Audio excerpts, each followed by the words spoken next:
예배의 자리에 오신 여러분들을 진심으로 환영하고 축복합니다. 우리가 지난 시간에는 사울이 첫 번째 실패했던 그 실패에 대해서 말씀을 나누었습니다. 사울은 이스라엘의 통치권을 이양받은 후에 가장 먼저 생각한 것이 강한 군대를 가진 강력한 나라를 만들어야겠다. 이것을 최우선의 과제로 삼았습니다.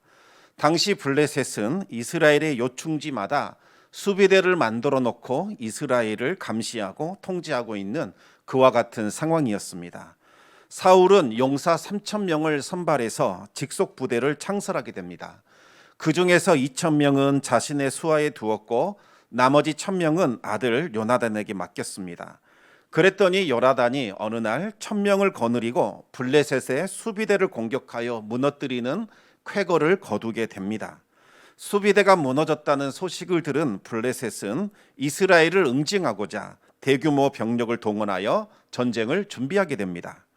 블레셋이 대규모 병력을 모으고 있다는 첩보를 들은 사울은 다급해져서 온 땅에 나팔을 불어 비상령을 내리고 군사를 소집하게 됩니다. 이스라엘이 블레셋의 수비대를 격퇴시켰다. 이와 같은 소문이 널리 퍼지면서 자원자들이 모여들었습니다.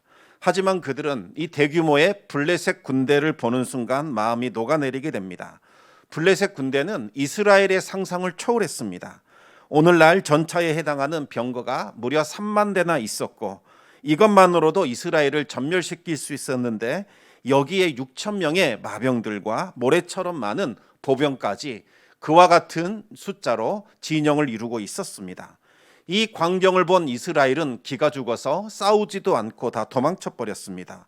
굴과 수풀과 웅덩이들과 바위 틈에 숨거나 요단강을 건너 도망쳤습니다. 남은 사람들을 데리고 싸워야 하는 사울의 입장에서는 반드시 사무엘이 필요했습니다. 사무엘은 과거에 미스바에서 기도로 블레셋 군대를 물리친 기적을 보여준 바 있었기 때문에 사무엘의 도움이 절실했습니다. 사울은 사무엘에게 도움을 요청했고 사무엘은 7일이 지난 후에 도착할 때니 아무것도 하지 말고 기다리라 그렇게 지시를 내립니다. 하지만 사울은 너무나 조급해서 사무엘을 기다릴 수가 없었습니다. 지금 당장이라도 블레셋은 쳐들어올 것만 같은데 남아있던 이 훈련된 병사들마저도 한 사람 두 사람 다 도망치는 그와 같은 상황이었습니다. 사울은 사면 초가에 내몰린 위기 상황을 맞이하게 됩니다. 이대로라면 블레셋과 싸우기도 전에 군사들이 다 도망쳐 버릴 것만 같았습니다. 사울은 조바심이 나고 애가 타서 사울이 약속한 시간까지 기다릴 수 없었습니다. 결국 사울은 사무엘이 없이 마치 자기 자신이 제사장이라도 된 듯이 하나님께 제사를 드리게 됩니다. 왜 사무엘은 야속하게도 곧바로 오지 않고 일주일을 지체한 걸까요? 우리는 정확하게 그 이유를 알 수는 없습니다. 그런데 아마도 사울이 급박한 상황에 처했을 때에 과연 그가 하나님을 최우선으로 의지하는가, 먼저 하나님의 뜻부터 구하는가, 이것을 테스트한 것으로 추정이 됩니다. 사울은 테스트를 통과하지 못했을 뿐만 아니라 하지 말아야 할 행동을 하게 됩니다. 사무엘은 사울에게 실망하여 왜 기다리지 않고 함부로 제사를 드렸느냐고 책망하게 됩니다. 사무엘의 책망을 들은 사울은 자신의 잘못을 인정하거나 회개하지 않고 벽면부터 늘어뜨리기 시작을 했습니다. 우리 이스라엘의 군대는 겁에 질려 다 흩어지고 있었고 블레셋 군대는 금방이라도 쳐들어올 것만 같아서 어쩔 수 없이 제사를 드렸다는 거죠. 제사를 드리지 않고 전쟁하는 것보다는 제사를 드리는 것이 낫지 않겠느냐 이렇게 말한 겁니다. 그 말을 들은 사무엘은 더욱더 엄하게 사울을 꾸짖었습니다. 사울이 망령된 행동을 했다는 거지요. 단순히 지혜가 부족한 행동을 한 것이 아니라 하나님을 업신여기는 어리석은 행동을 한 겁니다. 하나님께서 세우신 제사장이라 할지라도 잘못된 제사를 드리면 죽임을 당했습니다. 이스라엘의 왕이라 할지라도 마음대로 제사 드리면 안 됩니다. 그런데 사울이 이 하나님의 법을 깨뜨리고 망령되이 제사를 드렸던 겁니다. 이전에 제사장 홈리와 비느하스가 함부로 언약궤를 메고서 블레셋과의 전투에 나간 적이 있었습니다. 그들은 언약궤만 메고 나가면 무조건 승리할 것이라고 생각을 했습니다. 언약궤를 메고 전쟁터에 나가면 언약궤에 얽매인 하나님께서 어쩔 수 없이 전쟁터에 따라오지 않겠느냐 그렇게 생각을 했던 겁니다. 그들은 이 언약궤를 통해서 하나님을 조종하고 통제할 수 있다고 그렇게 믿었던 겁니다. 이것은 망령된 행위였습니다. 그런데 그와 같은 행동을 지금 사울이 하고 있는 겁니다. 하나님께서는 그와 같은 어리석은 행위를 했던 홈리와 비느하스를 꾸짖으셨고 이스라엘의 군대를 블레셋에게 넘겨주셨습니다. 이스라엘은 패배했고 언약궤를 빼앗겼죠. 하나님을 멸시했던 홈리와 비느하스는 전쟁터에서 죽었고 그의 가문은 멸절당하게 됩니다. 지금 사울도 그와 같은 망령된 생각에 사로잡혀 있었습니다. 제사를 통해서 하나님을 전쟁에 끌어들일 수 있다고 생각을 한 겁니다. 피 흘리는 제물을 바치기만 하면 하나님께서 무조건 이스라엘과 함께 하셔서 블레셋을 물리쳐 줄 것이라고 생각을 했던 겁니다. 사울도 이 제사를 통해서 하나님을 마음대로 조종하고 통제할 수 있다고 믿었던 겁니다. 하지만 하나님께서 원하시는 것은 제사가 아니라 순종이었습니다. 하나님은 헛되이 드리는 제사를 가증하게 여기십니다. 하나님은 사울에게 왕권이 길지 못할 것이라는 저주를 선언하셨습니다. 사울이 하나님을 멸시했기 때문에 하나님은 마음에 드는 사람을 백성의 지도자로 삼으실 겁니다. 사울은 왕위에 오른 지 채 2년도 되지 않아서 치명적인 말을 듣게 되었습니다. 사울의 관심사는 하나님의 말씀에 있는 것이 아니라 백성들이 무슨 말을 하고 있는가, 그들의 여론은 어떠한가, 여기에 있었습니다. 하나님의 뜻은 안중에도 없었고 백성들의 환심을 살 궁리만 하고 있었습니다. 결국 하나님은 사울을 패하셨고 오직 하나님께만 집중하고 하나님 뜻에 순종하는 사람을 왕으로 세우셨습니다. 화가 난 이 사무엘은 이 사울을 엄하게 책망한 후에 기브아로 올라갔습니다.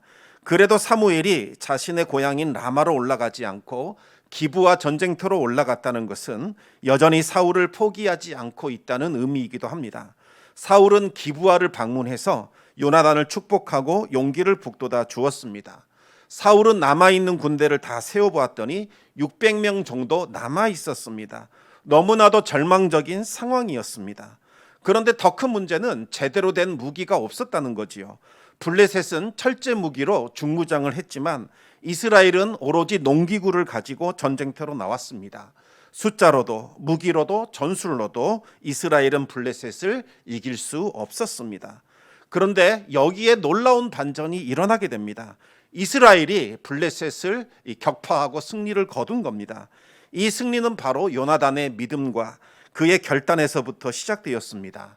블레셋의 진영과 이스라엘의 진영은 대략 한 1.5km 정도 떨어져 있었는데 둘 사이에는 험한 계곡이 있었습니다.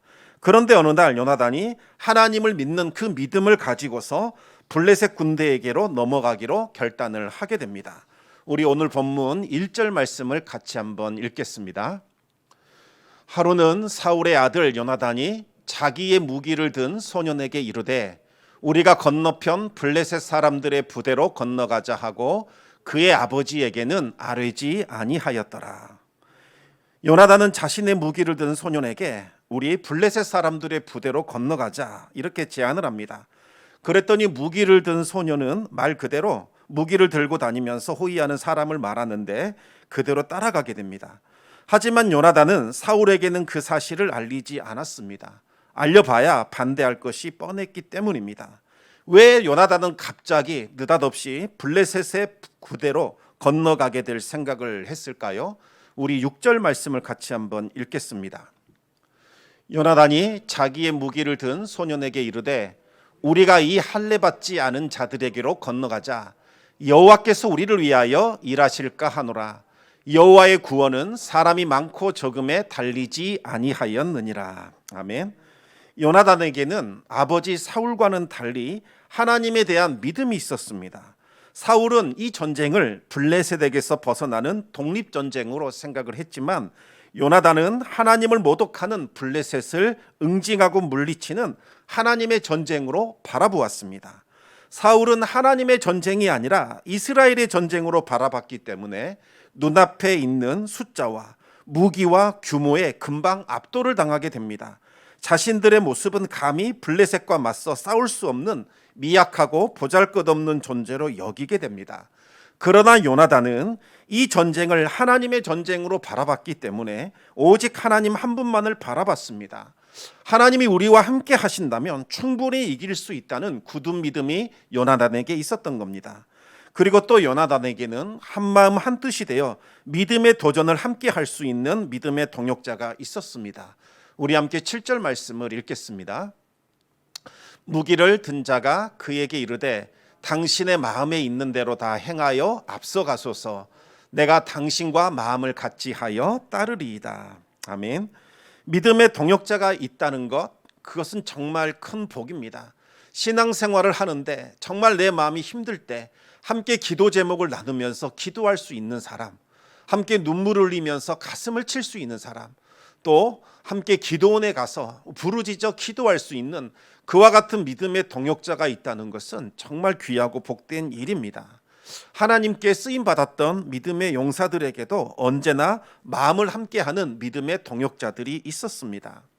이 아프리카 속담에 보면 빨리 가려면 혼자 가고 멀리 가려면 함께 가라, 이런 속담이 있지요.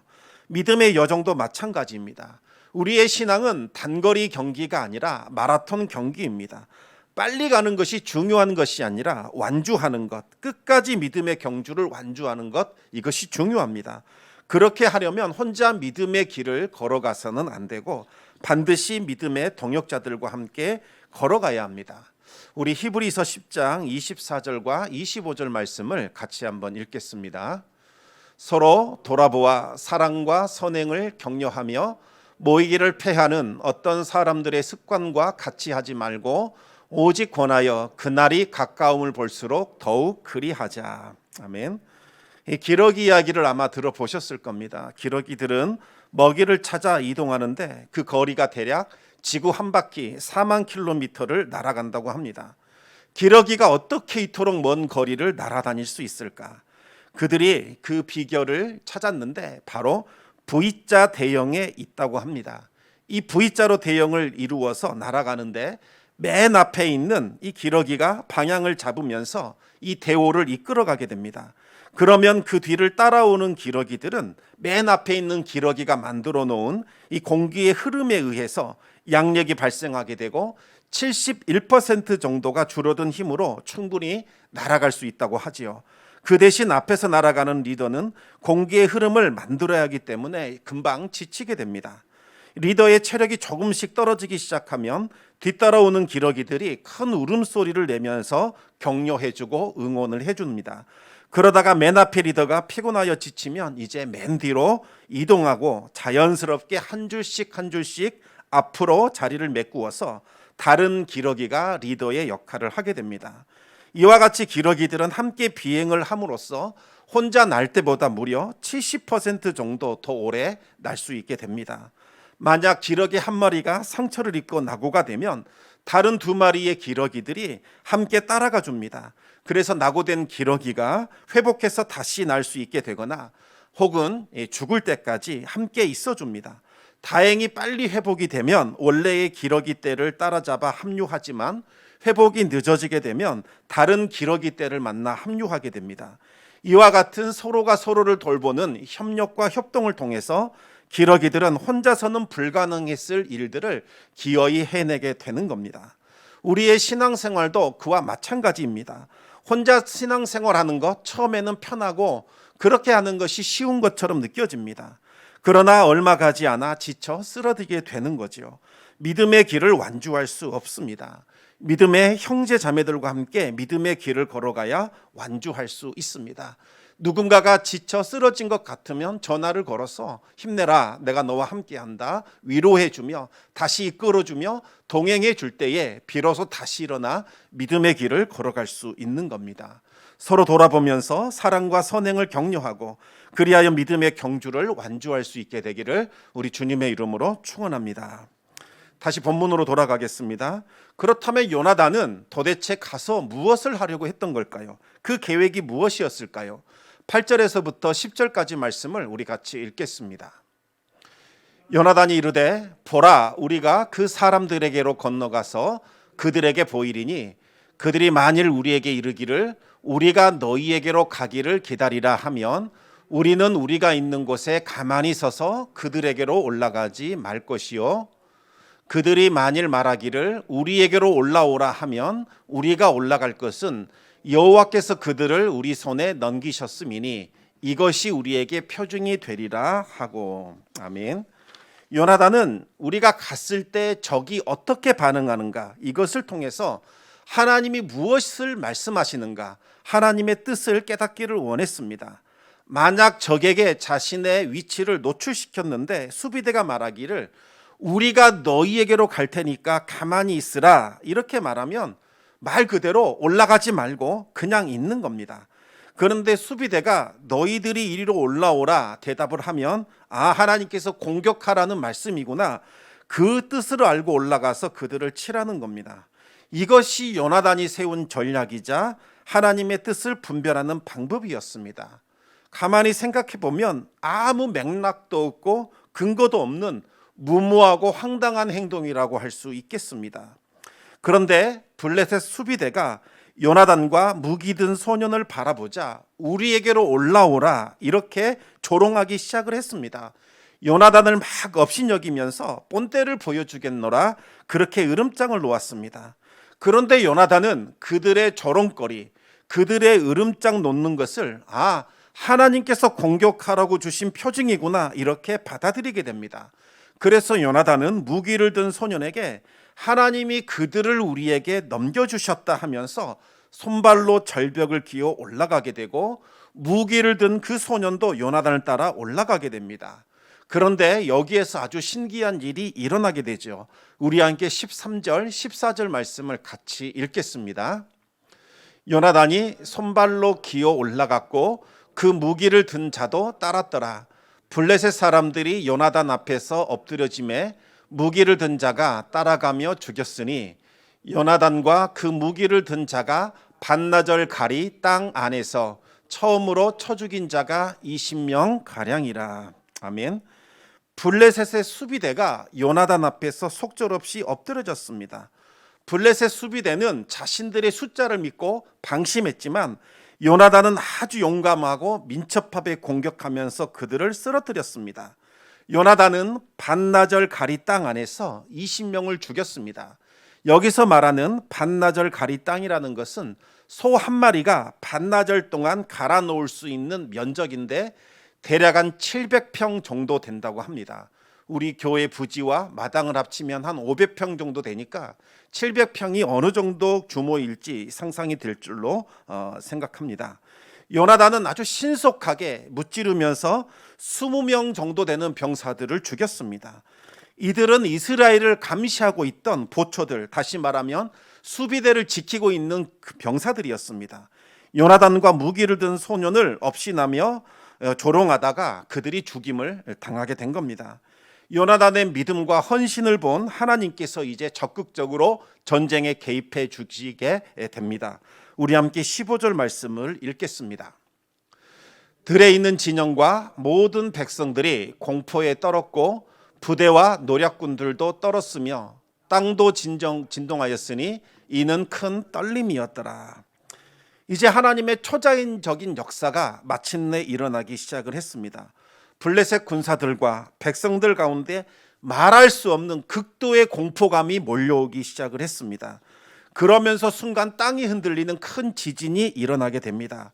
블레셋 진영은 순식간에 아수라장이 됩니다. 계속해서 16절 말씀을 읽겠습니다. 베냐민 기브아에 있는 사울의 파수꾼이 바라본즉 허다한 블레셋 사람들이 무너져 이리저리 흩어지더라. 지금 사울의 군대는 도저히 이길 수 없다, 이렇게 판단을 하면서 희망을 잃고 낙심 가운데 있었습니다. 그런데 이스라엘의 파수꾼이 블레셋 진영을 유심히 지켜보면서 아주 희한한 장면을 보게 됩니다. 블레셋 진영에서 큰 아우성과 비명소리가 들리더니 진영이 막 무너지면서 혼란스러워지기 시작을 합니다. 더 이상 잘 이 대오가 짜여진 군대가 아니라 마치 혼란에 빠진 난동을 피우는 군중의 무리들로 변해 있었습니다. 극도의 공포심에 사로잡혀 그들은 이성을 잃어버리고 날뛰면서 서로가 서로를 죽이는 참극이 벌어지고 있었던 겁니다. 블레셋 진영에 대혼란이 일어나는 것을 보고받는 순간 사울은 우리 병사들 중에서 누군가가 블레셋 진영에 몰래 진입했다는 것을 직감하게 됩니다.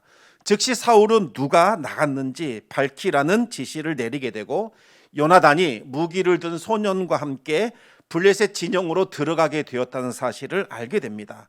사울은 혹시 이길 수 있는 방법이 있지 않을까 궁금했습니다. 그래서 제사장 아히야를 불러서 전쟁의 결과가 어떻게 될 것인가, 우리 아들 요나단은 안전하게 될 것인가, 하나님의 뜻을 알려달라고 요청을 하게 됩니다. 그런데 바로 그때 블레셋 진영의 상황에 대한 아주 상세한 보고가 들어오게 됩니다. 블레셋 진영이 완전히 난리가 났다는 겁니다. 자기들끼리 서로 죽이고 죽이는 자중진환이 일어났습니다. 사울은 전쟁이 기울어졌다는 것을 알게 되자 더 이상 하나님의 뜻을 물을 필요가 없다는 생각을 하게 됩니다. 그래서 제사장 아히야를 통해서 하나님의 뜻을 알고자 했던 계획을 즉시 철회하고 전쟁터로 뛰어들게 됩니다. 사울은 자신이 불리할 때는 하나님께 도움을 구합니다. 하지만 조금이라도 유리하다, 조금이라도 살 길이 생겼다라고 생각이 들면 즉시 하나님을 버리고 자신의 뜻대로 행하는 아주 교만하고 자기 중심적인 신앙을 가진 그와 같은 인물이었습니다. 사울은 하나님을 온전히 경배하고 찬양해야 하는 분으로 생각하기보다는 나의 유익을 위해서 존재하는 분, 나의 야망을 성취시켜주는 도구, 그 정도로 이해하고 있었던 겁니다. 우리 함께 20절에서 22절까지 말씀을 같이 읽겠습니다. 사울과 그와 함께한 모든 백성이 모여 전쟁에 가서 본즉 블레셋 사람들이 각각 칼로 자기의 동무들을 침으로 크게 혼란하였더라. 전에 블레셋 사람들과 함께 하던 히브리 사람이 사방에서 블레셋 사람들과 함께 진영에 들어왔더니 그들이 돌이켜 사울과 요나단과 함께한 이스라엘 사람들과 합하였고 에브라임 산지에 숨었던 이스라엘 모든 사람도 블레셋 사람들이 도망함을 듣고 싸우러 나와서 그들을 추격하였더라. 아멘. 사울과 600명의 병사들이 블레셋의 진영에 가서 봤더니 정말 말도 안 되는 일들이 일어나고 있었습니다. 블레셋 사람들이 서로 칼을 휘두르면서 서로가 서로를 죽이고 있었습니다. 어찌된 일인가 살펴봤더니 여기에 블레셋의 용병으로 고용이 되었던 히브리 사람들, 이스라엘 사람들이 포함되어 있었습니다. 이들은 원래 이스라엘 사람들이었지만 돈을 받고 원수 나라인 블레셋의 용병으로 고용되어 있었습니다. 이들은 돈만 주면 자신의 동족 이스라엘과도 맞서 싸우는 그와 같은 자들이었습니다. 그런데 그들이 이번에는 블레셋을 배반하고 이스라엘 편에 서서 블레셋과 싸워준 겁니다. 하나님께서 그들의 마음을 움직여 주신 거지요. 하나님께서 전쟁에 개입하셨고 블레셋이 서로가 서로를 향하여 칼을 휘두르고 있다는 소문이 들리자 도망쳤던 자들이 다시 전쟁터로 복귀했습니다. 사울은 그들과 힘을 합쳐서 도망치는 블레셋을 추격하게 됩니다. 이날의 이스라엘은 하나님의 도우심으로 블레셋 군대를 물리칠 수 있었습니다. 도저히 승산이 없는, 도저히 이길 수 없는 전쟁을 승리로 이끌게 됩니다. 그런데 이 오늘 싸움의 승리는 사울의 승리가 아니었습니다. 그의 아들 요나단이 자신의 믿음과 헌신을 통하여 승리를 이끌었습니다. 하나님께서 요나단을 그가 가진 그 믿음을 보시고 전쟁터에 개입해 주셔서 이스라엘에게 승리를 주신 겁니다. 우리 함께 23절 말씀을 같이 읽겠습니다. 여호와께서 그 날에 이스라엘을 구원하심으로 전쟁이 벳아웬을 지나니라. 바로 이스라엘을 구원하신 분은 바로 하나님이셨습니다. 하나님은 이번 승리를 통해서 이스라엘에게 분명히 알려주기를 원하셨습니다. 승리는 숫자의 많고 적음에 달린 것도 아니요, 규모나 크기나 무기에 달린 것도 아니라는 사실을 분명하게 알려주셨습니다. 하나님께서 함께 하시느냐 그렇지 않느냐, 이것이 전쟁의 승패를 결정하게 됩니다. 구원받은 우리 성도들도 날마다 영적 전쟁을 치르며 살아가게 됩니다. 그런데 우리 성도들도 이스라엘과 같이 싸워보기도 전에 규모나 크기에 압도되어 포기해버립니다. 도저히 이것은 우리가 이길 수 없는 전쟁이다, 내려놓자, 포기하자, 그렇게 생각을 한다는 거죠. 가끔씩 우리의 환경이나 상황이 블레셋과 같이 거대하게 보일 때 이와 같은 우리는 낭만과 절망을 하게 됩니다.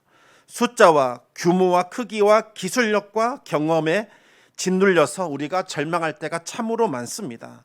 그럴 때 우리는 상황을 뛰어넘어 역사하시는 만왕의 왕이시요 만주의 주가 되시는 하나님만을 바라봐야 합니다.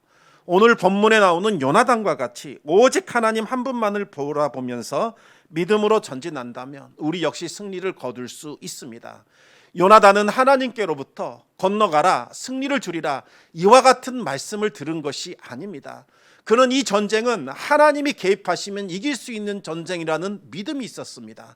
그래서 자신의 무기 드는 그 종과 함께 블레셋 그 적군을 향하여 담대하게 뛰어들 수 있었던 겁니다.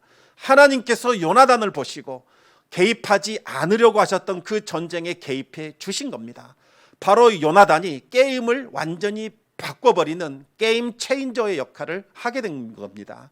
하나님은 지금 이와 같은 요나단과 같은 사람을 찾고 계십니다. 환경과 상황에 압도된 사람 말고 이 환경 속에서도 하나님이 함께 하시면 이길 수 있다, 승리할 수 있다, 그와 같은 고백을 드리며 담대하게 전진하는 사람, 그 사람을 통하여 하나님은 하나님의 역사를 일으켜 오셨습니다. 바라건대 우리가 가져야 할 믿음의 본질, 믿음의 야성은 바로 요나단과 같은 그와 같은 믿음을 갖는 겁니다. 때로는 상황에 대한 정확한 분별력과 상황을 판단할 수 있는 판단력도 필요합니다.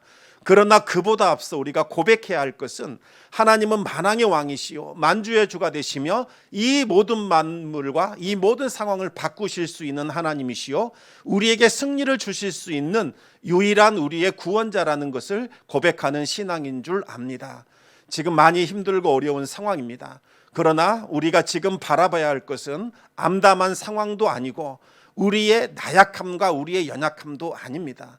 이 모든 것을 뛰어넘어 역사하시는 하나님, 그분만을 바라보는 것, 이것이 우리가 가져야 할 믿음인 줄 압니다. 날마다 주님만을 바라보는 믿음 안에서 승리를 거두며 살아가는 귀하고 복된 성도의 삶이 이루어질 수 있기를 우리 주님의 이름으로 축원드립니다.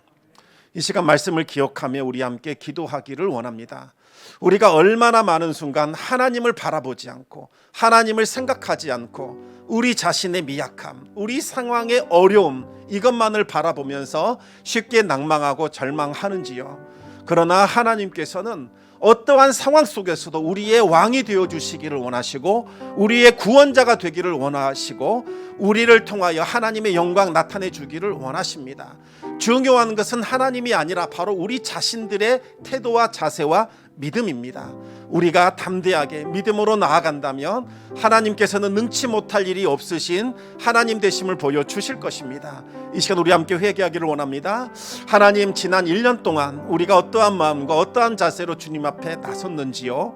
우리가 하나님을 높이기보다는 우리의 상황을 더 중요하게 여겼고 이것이 더 결정적이라고 여기지는 않았는지요. 우리 자신을 돌아보며 정말 한 해를 반성하며 이제는 하나님 한 분만을 바라보며 믿음의 역사가 일어나는 귀하고 복된 성도의 삶이 이루어지게 해달라고 우리 같이 합심하여 기도하겠습니다.